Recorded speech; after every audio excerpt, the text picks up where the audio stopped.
All right, we're just taking the derivative of f of x here equals x e to the x.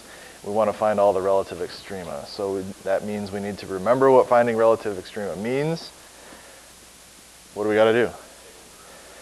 Take the derivative and then what? Set it equal to 0. Solve for x so you can find what? Critical numbers. The critical numbers tell you where the original function is doing what? Has a slope of 0, which implies then that that's probably going to be a relative extrema. And then what do we do?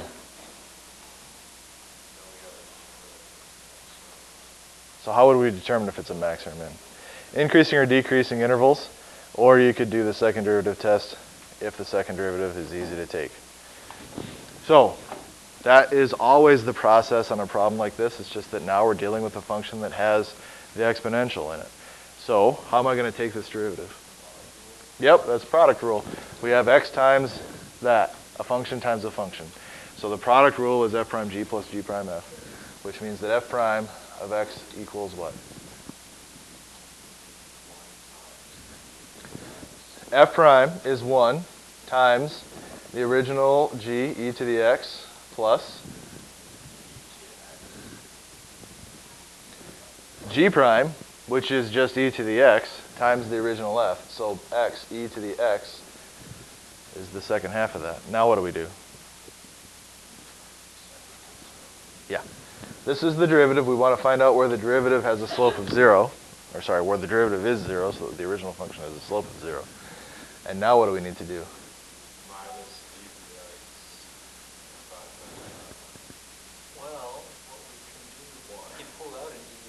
Yeah, we need to pull out a GCF here of e to the x times 1 plus x.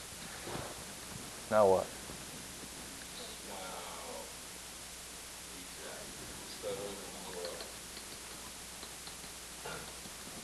E to the x equals 0. X equals 1. X equals negative 1. Does e to the x ever equal 0?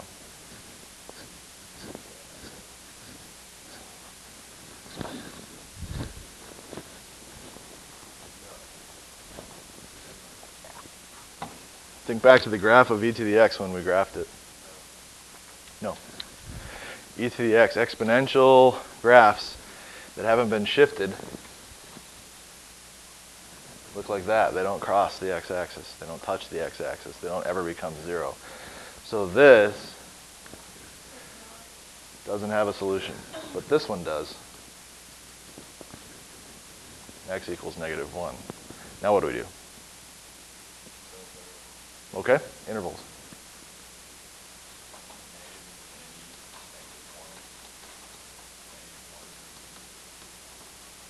Okay, now what? Easy numbers.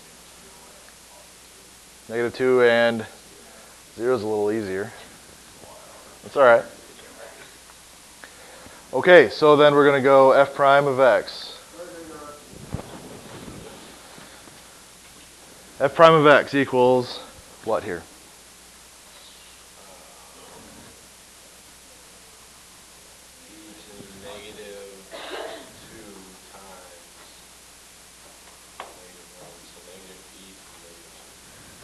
Is this positive or negative?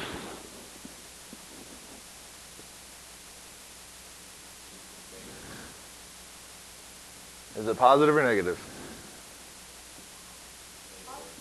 It's positive.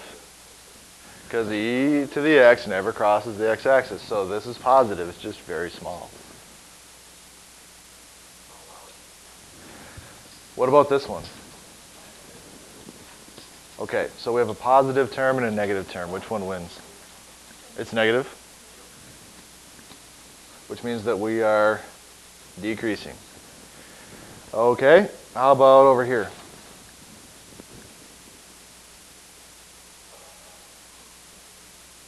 E to the 0 is 1. Then we have 0 times something over here, which is 0, which means that my sign is positive, which means I'm increasing, which means I'm going from decreasing to increasing. So therefore, We have a relative minimum here.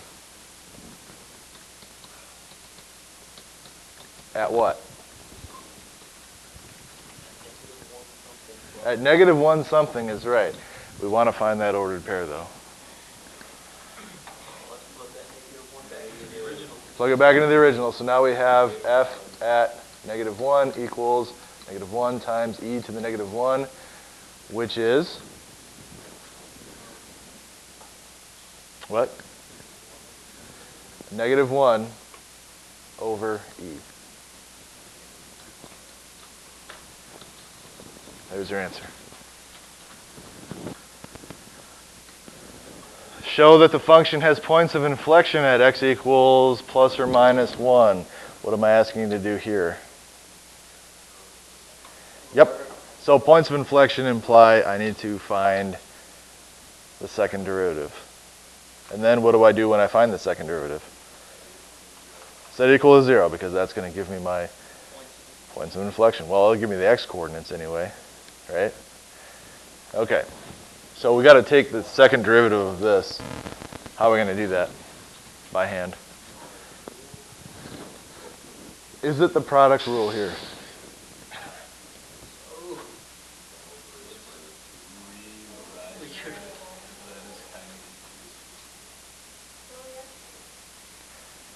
We have to take the first derivative, so that's what we're trying to do right now. And we're trying to figure out if that's a product rule situation or not.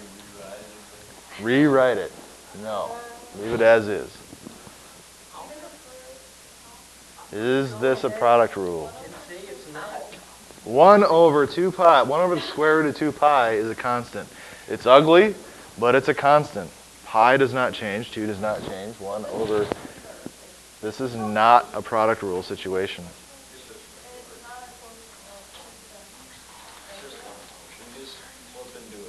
This is a chain rule problem, actually, because we have an exponent here that has a variable in it. So, what do I do?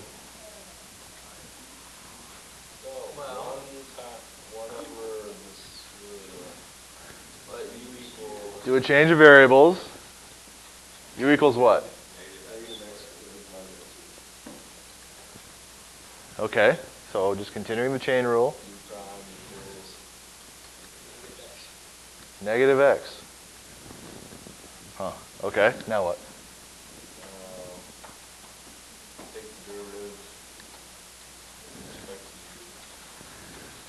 So now what I have here is u. I have a constant times e to the u.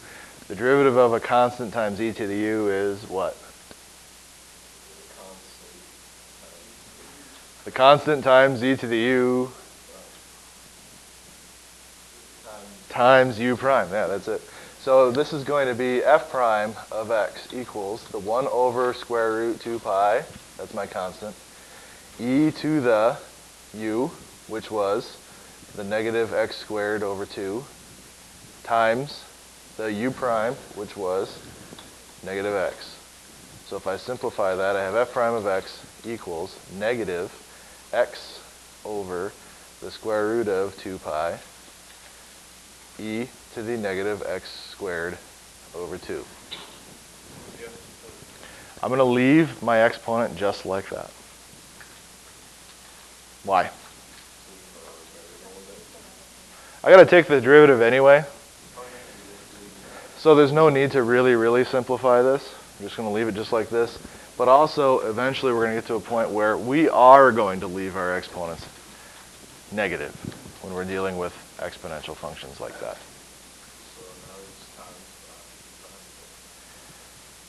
No. What do we need to do? Product rule, we got to take the derivative again.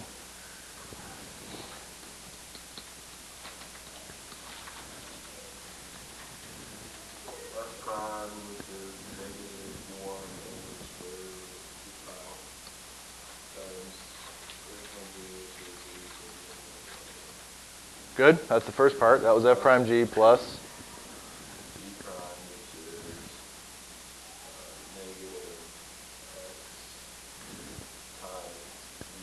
that might be too much in our head. We have g sitting here, e to the negative x squared over 2. I'm going to call that g. So then g prime is going to be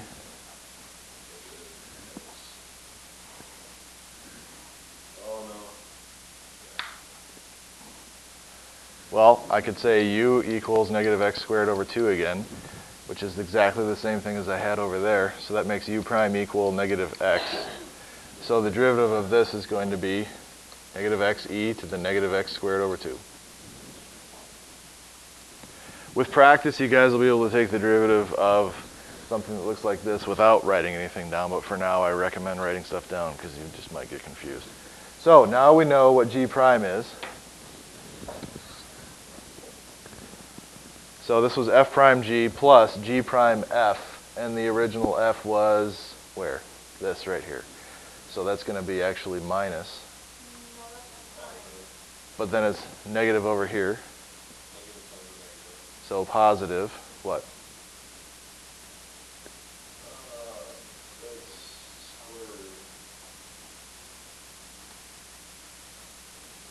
Times e to the negative x squared over 2 times the other x. So really what happens is I wind up squared here. So at this point, what do? Set it equal to 0. So I'll squeeze in a 0 over here. Now what? Factor out a e to the 1. We got the 1 over the square root of 2 pi. We could factor out 2. Mumble softly to yourselves for 30 seconds.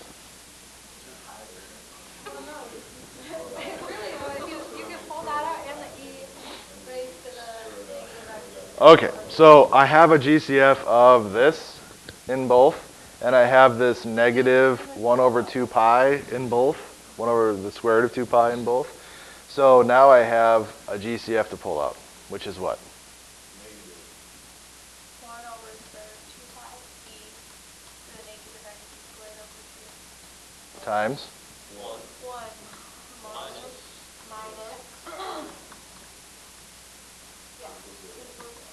What happens here? It doesn't go bye-bye. It doesn't work. When you set this equal to 0, e to the blah, blah, blah, I can get rid of this, right? And then I have e to the negative x squared over 2.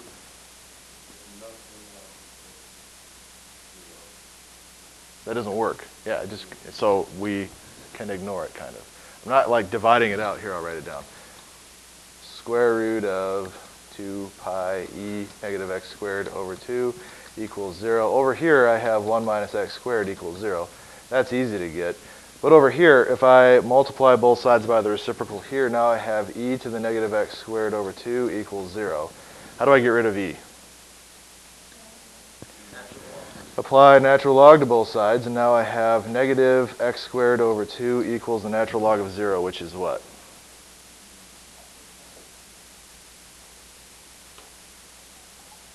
Is that undefined?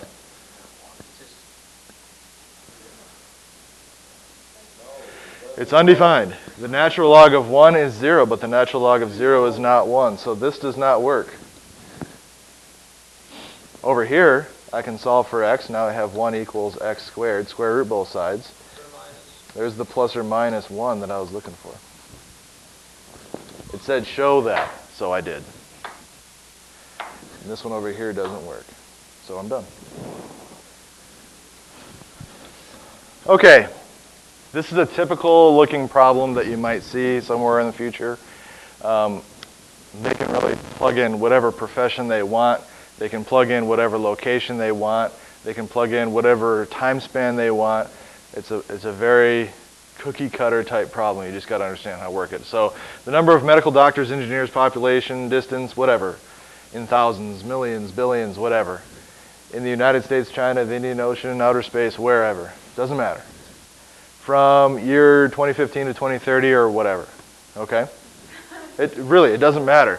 All of these equations and all of these problems look exactly the same.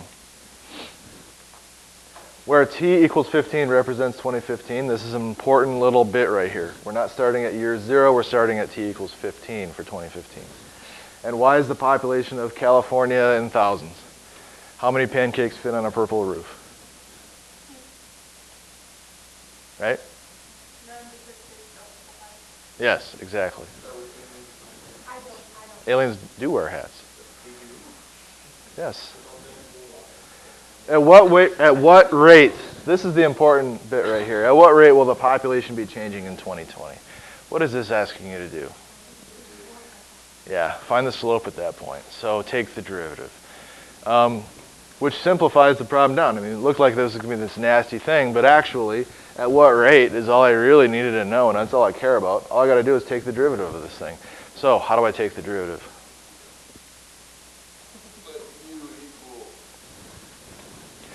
U equals what? The exponent. Which makes u prime equal? Okay, now what?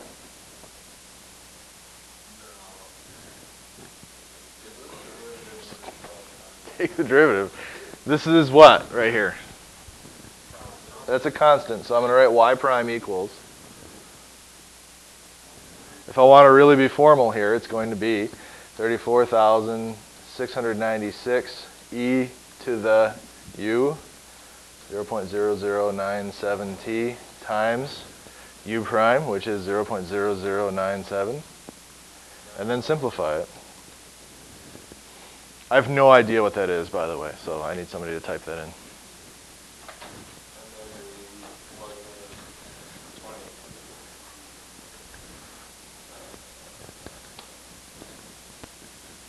$500 maybe?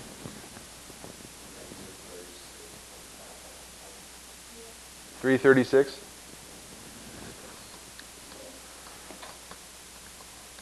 Okay. E to the 0.0097t. Okay, now what do we do? We want 2020, and they told us that t equals 15 represents 2015, so therefore we're plugging in 20 for t. So type that into your calculator.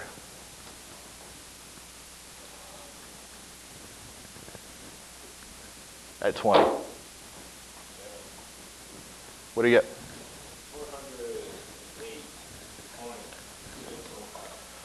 408.605. And before I finish off the problem, I do want to say that when you did this multiplication here, did you round? No, that's what the calculator gave. That's what the calculator gave? Good. If you do a calculation like this, you're using numbers that they originally gave you, and you do actually simplify here, you don't want to round. Only round at the end if there's rounding to be done. So now what is this answer telling me?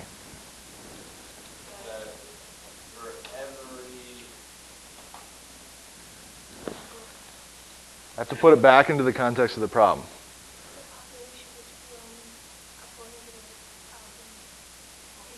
Good. That was the thing I needed you to see. This is in, where is it? In thousands.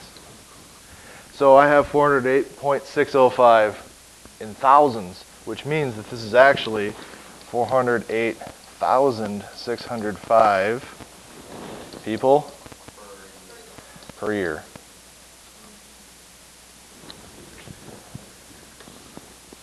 So there's your answer.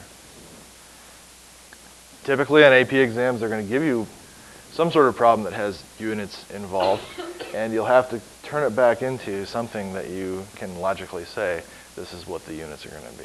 All right? By the way, let's say one more thing here. Is the population rising or falling? How do you know it's rising? It's positive. What's positive? That's right. Because this is a positive result here, that means the slope is positive, which means it's increasing. Is that involved in the problem? Okay, but could I have easily asked you that? Yep, and then you'd have to explain why probably. How do you know? And the answer is because the slope is positive. If that was a negative sign, then it's decreasing. All right, moving along.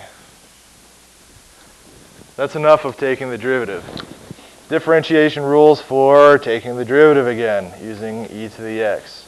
regular derivative and chain rule.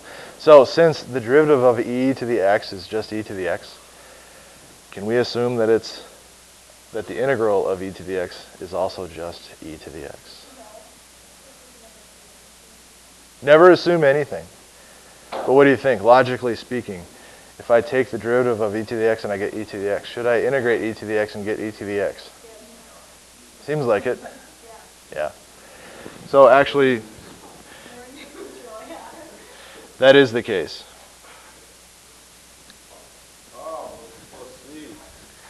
Yeah, don't forget your plus c, but here's the rules for integration for the exponential function. The integral of e to the x dx is equal to e to the x, of course, but you have to include that constant. The integral of e to the u du, involving a change of variables there, is just e to the u plus c. Not like on this one where I had e to the u times u prime. The u prime part goes away. So this is a change of variables. This is the chain rule. You need to know how to do both. You need to keep straight that you're integrating here and you're taking the derivative here. You need to keep straight that you're going to wind up with times u prime there, and you're not going to here. But aside from that, it's pretty straightforward.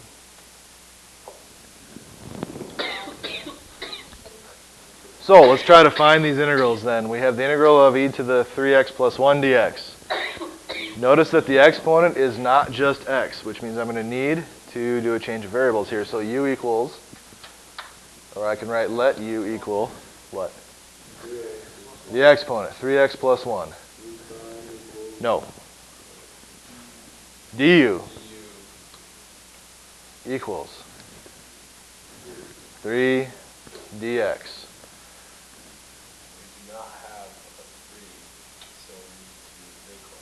No. The whole point of doing this is to turn everything into something in terms of u. We need to divide both sides by 3, and we have 1/3 du equals dx. Because this is my u here, I need to get rid of the dx. I do that by solving this for dx. That's why I write this when I take the derivative as du, the differential form. So now I can substitute this stuff in. I get the integral of e to the u du with a 1/3 out front from this guy right here. Now we integrate. We get 1/3. The integral of e to the u is e to the u 3x plus 1 plus c. Let's see if we can step it up a little bit and make things a little bit harder. How about, here you go. What are we going to do here?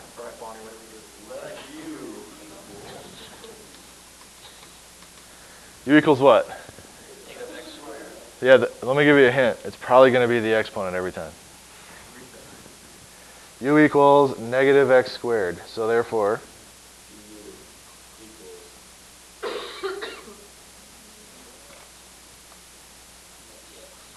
okay. Solve for dx? Solve for what? X dx. We have an x here and a dx here. I got to get rid of both of those. If I solve this one for x dx, I can do that. So divide both sides by -2, and now I have -1/2 du equals x dx.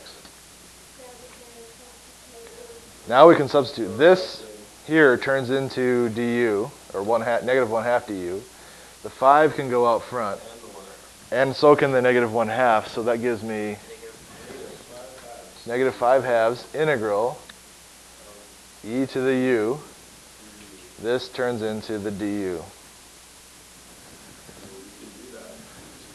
-5/2 e to the,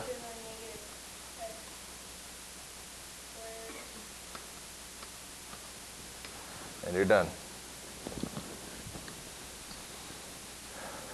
Would you like to struggle with this one on your own? All right, well, tell me what you think we should do.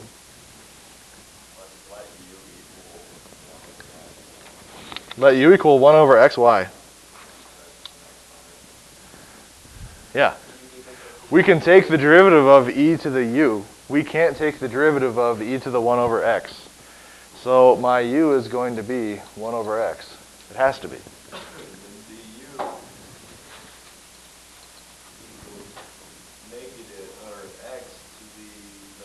Oh boy. So we're going to rewrite this one as x to the negative first. So we bring that down as negative x to the negative 1. The negative 1 comes down. Yeah, now 1. This becomes x to the negative second power, which is 1 over x squared dx. We have that sitting right here, 1 over x squared dx. I just don't need the negative sign. So, there. Now it matches. Which means now I have the integral of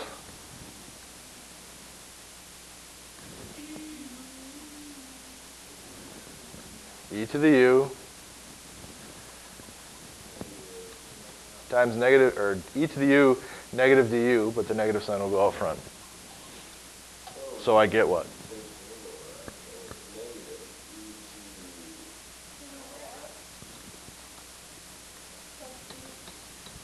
There you go.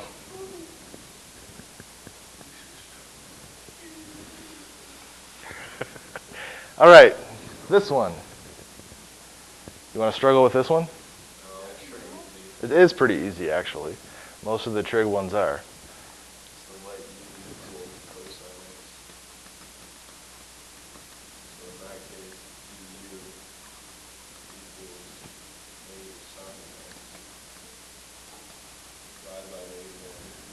Dx.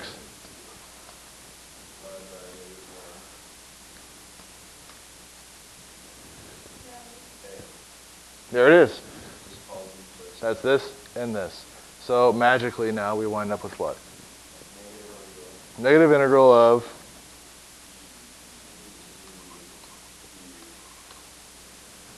so we get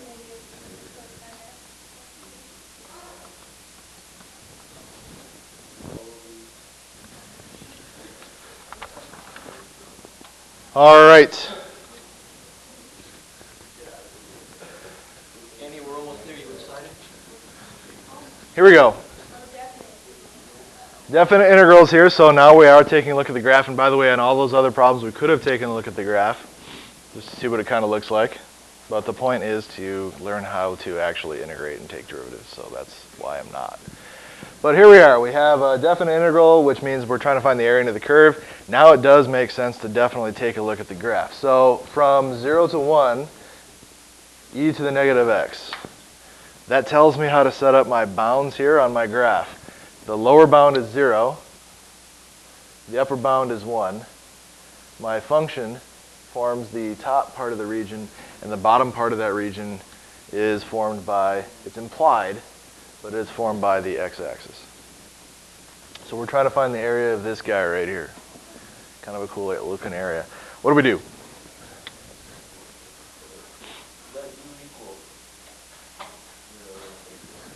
So let u equal negative x.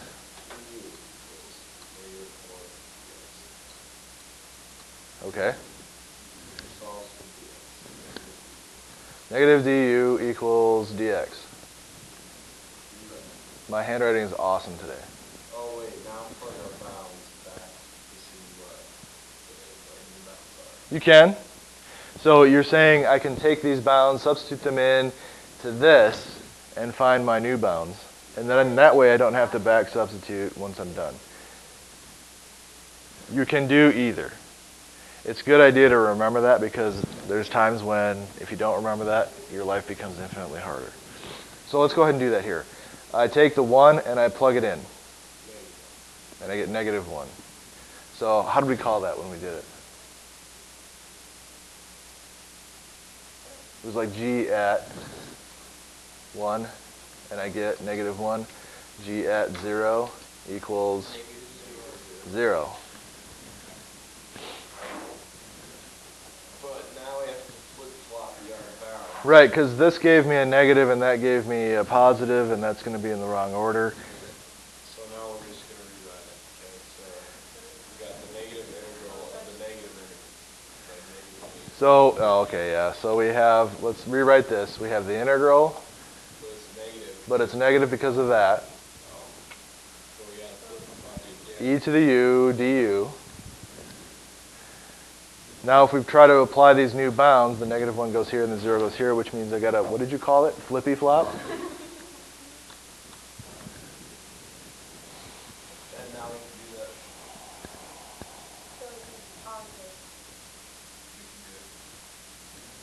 So that's positive now.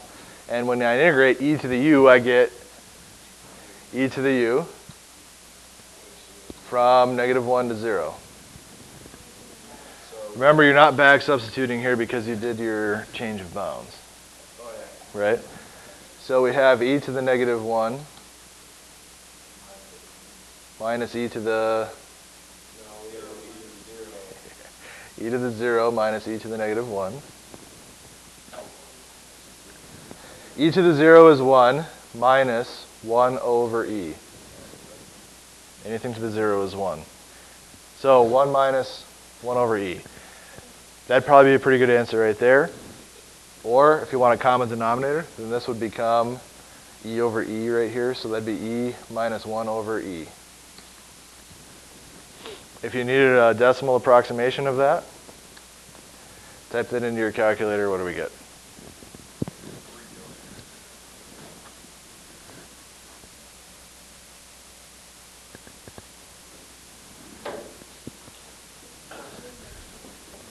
What? Oh, no, we don't back substitute here because we did our change of bounds here. So when you integrate, u stays. Yeah, it's very handy. Very handy. Now, this is just e to the negative x, which is really easy actually to just do a back substitution on it. If you did that, you'd wind up with e to the x, e to the negative x, sorry, and we'd be going from our original bounds, 0 to 1, right? And then I have e to the negative 1 minus e to the 0, right? Okay. But there was a negative sign, actually, sorry. This negative sign would have been out front, so it's actually negative all that, which is negative 1 over e minus 1. The negative sign goes in, and I wind up right back where I was over here. So you get the same answer either way. All right, did somebody type that in? What did we get for a decimal? So 0.632, and then if we round the fourth decimal place, it would disappear because it's not big enough. So there's your 3 decimal place answer. The preferred answer, though, would be this guy right here, for sure. That's what I'm looking for.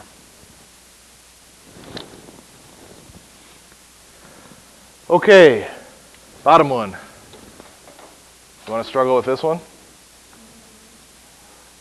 No? All right, well, you're talking me through it then.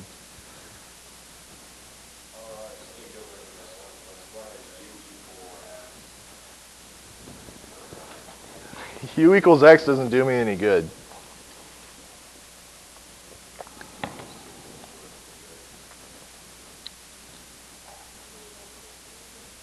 What?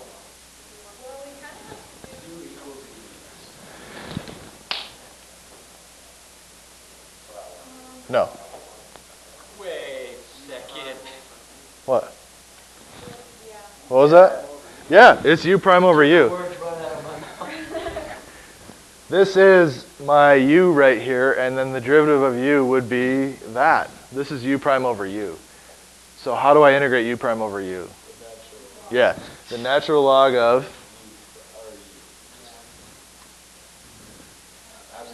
the absolute value of u, which is 1 plus e to the x. And we're going from 0 to 1. Super easy integral there if you recognize u prime over u. Now what?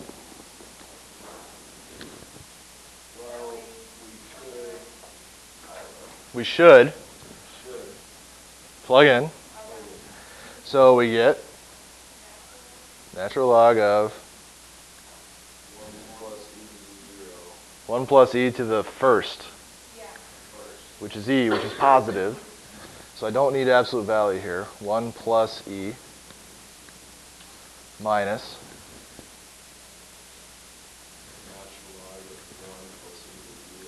1 plus e to the 0, which is, yeah, e to the 0 is 1, so 1 plus 1, which is 2. Don't need absolute value on that either.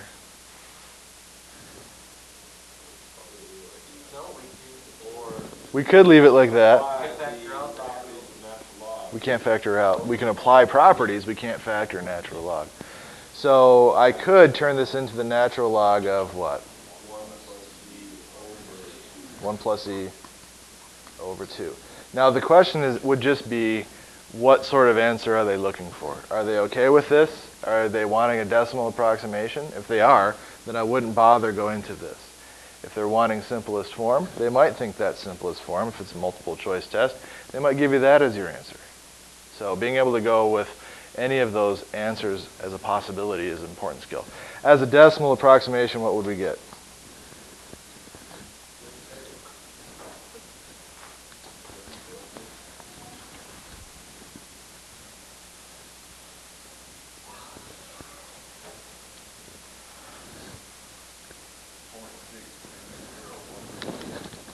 .6201, so 0.620 as a decimal approximation. But I really like either of these two answers right here.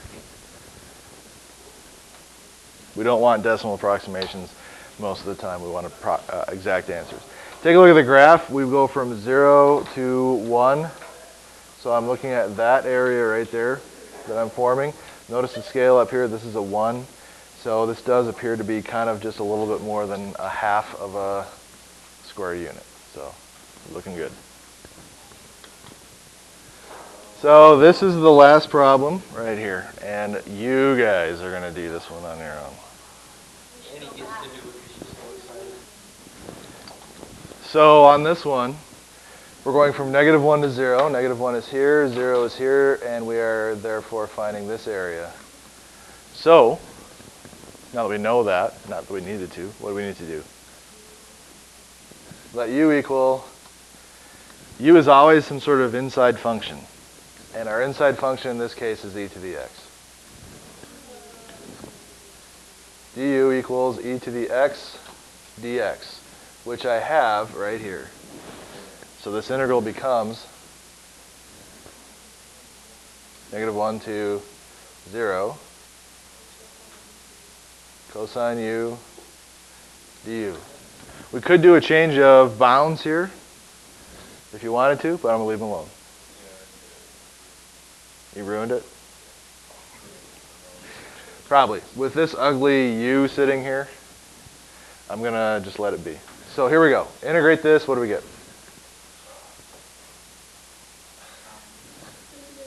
The integral of cosine is sine.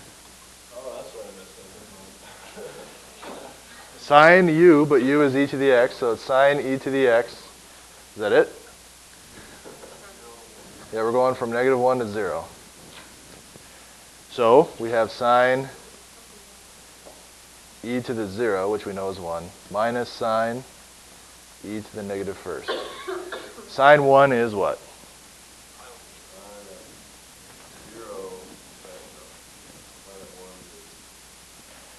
Not on the unit circle. It's a decimal. Sine e to the -1st is sine of 1 over e, which is also a decimal. So we're getting a decimal approximation here no matter what. I want to know what sine e to the 0 is.